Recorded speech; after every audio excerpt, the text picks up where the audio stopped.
এটা আমরা বিল্ডিং চালু করেছি গত 2 দিন আগে, দেখেন কি অবস্থা। তো এটা বড় বিষয় হলো যে এই বাড়িটা 0 জায়গা, আর আমরা ছেড়েছি 2 ফিট জায়গা। গ্যাপটা পুরোটাই আমাদের জায়গা, আর এদের ওয়াল যেই আছে ওয়ালের লেভেল একবারে জায়গাটা 1 ইঞ্চিও জায়গা নাই এদের।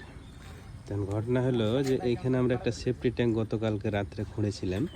তো খোঁড়ার পরে কিন্তু চতুর্দিক থেকে মাটি ধসছে, ধসতে আমাদের এদিকে 2 ফিট জায়গা আছে, 2 ফিট তো ধসে পড়েছে 2 ফিট বাদ দেয়া আরও দেখেন ওদের 1 ফিট 1.5 ফিট ওদের পাকা জায়গা, মতলব বাঁধা জায়গা, উঠা বসার জায়গা, সেই জায়গাটা ধসে একটা কলম নিয়ে পড়ে গেছে ওদিকে।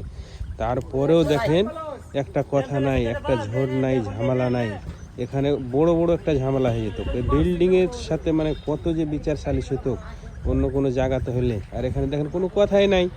আমরা আবার এই মাটিগুলোকে তুলে ফেলবো, কলম খাড়ো করবো, গাঁথনি করবো, ঢালাই করব, দিয়ে মাটিতে ভরাট করে এদের এই জায়গাটা ঠিক করে দেবো।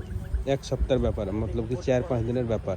কিন্তু এখানে কোনো কথা নাই, বুঝতে পারছেন, কোনো ঝামেলা নেই। যদি ঝামেলা করতো তাহলে কিন্তু বড় ধরনের একটা ঝামেলা হতো।